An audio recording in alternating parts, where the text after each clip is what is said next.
All right, we've got Tyler Daly, Angel Galindez, and head coach Travis Beausoleil following Mitchell's 6-5 victory over Tufts in the opening round of the NCAA regionals held here at Mitchell College in New London, Connecticut. Coach, I want to start with you. After that big inning by Tufts that gave them the lead, what's your message to the team when you guys regroup there? You guys had been leading for the majority of the game. The Jumbos jump on top. What do you tell the guys? Yeah, we told them both in the field when Ty came into the game and in the dugout at the end of the inning. I get it, it's deafening, but what do you have left to lose? You can sulk, you can put your head down, and you can lose. You lose the game, and then for some seniors, you might never play baseball again. So why not put your head up, be tough, compete, and we've got one of the best offenses in New England, in the country, and we showed it. We're never out. First game of the year, we were down 8-0, or at least first game in Florida, we're down 8-0 to Kane, a really good team from New Jersey, and we put on 14. The guys battle and compete, and we showed that today. You're a team that's played so much of the season in the lead, averaging over 10 runs a game. It's not a situation that necessarily has happened all that often this season when you find yourselves down late in a game. What does it say about the team's resiliency and the way that they're there to answer the call and not get too down on themselves and think that, oh boy, this is the end? They're always in the game. Yeah, and we've preached that, and like I said, the Kane game, we've had a few games where we've come from behind. Our offense has done a really good job. It's a tough offense to get through 4 times. So the adjustments that they've made, the Angels seen at the top of the order, they're never out. They are never out of a game, and we again proved it today. Talk about your man, Angel Galindez, right there. Really the table setter of this offense.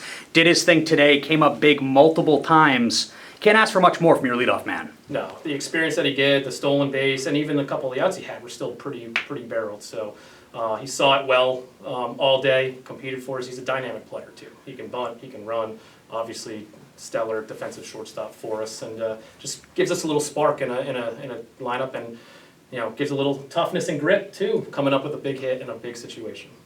Not pictured, or not here at the table right now, is senior Ryan Solomine, who got the start today. Pretty gutsy performance by Ryan. Kept you guys in the game. Talk a little bit about his performance on the mound today. He was great. He was the bulldog, especially when you go into a tournament where you got to play multiple games in a few days. Getting a performance like that from him, and I rarely pull a guy in the middle of it at bat. I just thought he was labored. I thought he did his job. So I wanted to give Kenny a couple extra pitches to toe our rubber to get after that next guy. But it was an absolute bulldog, 5th-year senior performance that you would expect from a mature guy who's been and pitched in tough games before. Who we do have here, though, is senior Tyler Daly. Came on in relief, delivered 2 1/3 innings of scoreless baseball. Not much more you can ask for out of your relief pitcher in a high leverage situation like we had today. Yeah, and it's same as Ryan. I mean, he's an older guy who's mature, we've been here. We're not the 2014 marriage where it was the first time we've been here and the situation gets too big, and it's at our place. So our fans, we're very confident, but maturity that these guys have, and Ty showed it today. Game tying run at second base, game winning run I intentionally put on, which some baseball managers would. Casey Stengel probably rolled over in his grave when I did that, and he goes out and just competes and does his job. So Ty's been awesome for us. We'll circle back to you in just a second, Coach. But Ty, you come on again, high leverage situation. Team needs you. You come up big. What's going through your mind when you toe the rubber? What are you thinking? No, I'm just focused on executing my pitch and making sure I don't let the moment get too big. Just trying to focus on keeping my breathing good and not letting the moment get too big. You seem to do a good job of not letting the moment get too big. This season, you've come on in many big situations and delivered out of the bullpen. What do you think the key is to delivering out of the bullpen? What do you possess that makes it special and allows you to deliver in moments like that? What I do well, I guess, out of the bullpen is just having the ability to locate my fastball. I really pitch off that. When I'm feeling like the fastball in and out, that's when I can really go and make my pitch with the slider, execute a changeup, and strike a guy out. Other side of the table, Angel Galindez, a really nice 2-hit game today, including that big 2-run single in the final innings. You're up at the bat there, Angel. Take us through what's going through your mind. Big situation, and you deliver. I mean, it's a big situation, yes, but you gotta go confident. You don't want to have the moment get too big, you just want to have fun and do what you can do to help the team, and that's what I did. I concentrate on just hitting the ball up the middle, and I hit it up, over second base, and I did my job. What do you think you possess that makes you such a special leadoff hitter? I think from what we've seen this season, you're really pretty good at setting the table. There's some big bats behind you, but you do a great job of getting things going. What is it about your game that makes you execute from the leadoff position so well? I would say I know what's my job. I know what I gotta do. I don't have to do too much because I know I got Bo Jaworski, Dougie, Matt, Lelo coming behind me. So I don't have to swing hard and try to hit home runs. I just gotta get on base, still second, still third, and just get on a scoring position. And that's what I gotta do.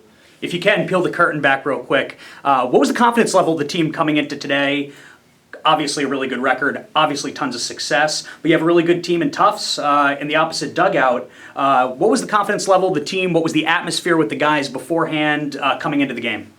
Also, I would say we feel confident and we trust each other. We know what we got to do. We know that we had to focus on the game and try to stay away from everything else. And that's what we did. We focused on moving runners, and not let the moment get too big, even though that it was a good team that we played. But, we did our job and execute what we had to do. Did you happen to catch any of Wheaton today in their victory over Husson? I saw a little bit, yeah. It was, I don't know.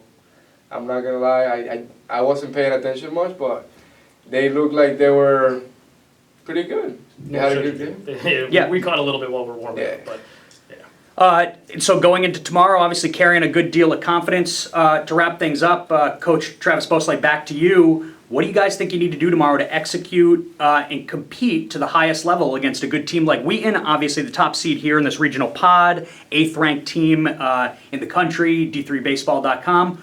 What do the Mariners have to do tomorrow to knock off the top seed if they want to? yeah, we just got to play our game. It's whether it's Tufts, whether it's Wheaton, whether it's Salisbury or who, it doesn't matter. And we really push these guys to talk about faceless opponent, and I worry about us and making sure that our pitchers are pounding the zone and limiting free 90s. Our infielders are working and getting good first steps, and we're competing at the plate. We're not just going up there striking out. We do that. Play with anybody. That's the best thing about baseball. So on any given day, you play clean baseball, you're going to win more than you lose. So. And it goes without saying, picking up a victory in the first game of these 3-day, 4-team double elimination tournaments is beyond huge. Yeah, now you just, especially with some weather coming in, it allows you to stay, you're in the winner's bracket, it allows you to sleep, especially it's an early morning. Last year when we were at Lebanon Valley, we had a 4:45 wake-up call in order to go take BP for the game. It was so logistically it helps out and lets the bodies rest a little bit, and yeah, confidence is high with the guys right now. One of the big storylines coming into this weekend was obviously Mitchell College hosting a regional round for the first time in school history. How do you think that factored into what transpired out on the diamond today?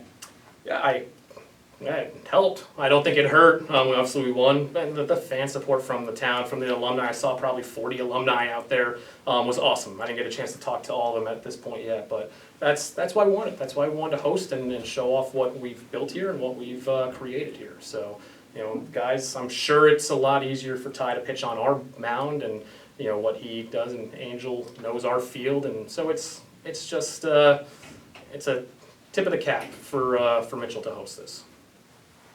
Any other questions from anyone here? All right, again, senior pitcher Tyler Daly, junior shortstop Angel Galindez, and Mitchell College baseball head coach Travis Beausoleil here postgame following their 6-5 victory over Tufts. The Mariners are scheduled to take to the diamond Saturday, May 20th, 12 o'clock start time against Wheaton, who dispatched of Husson earlier in the day. Thank you. Thanks, guys. Thank you.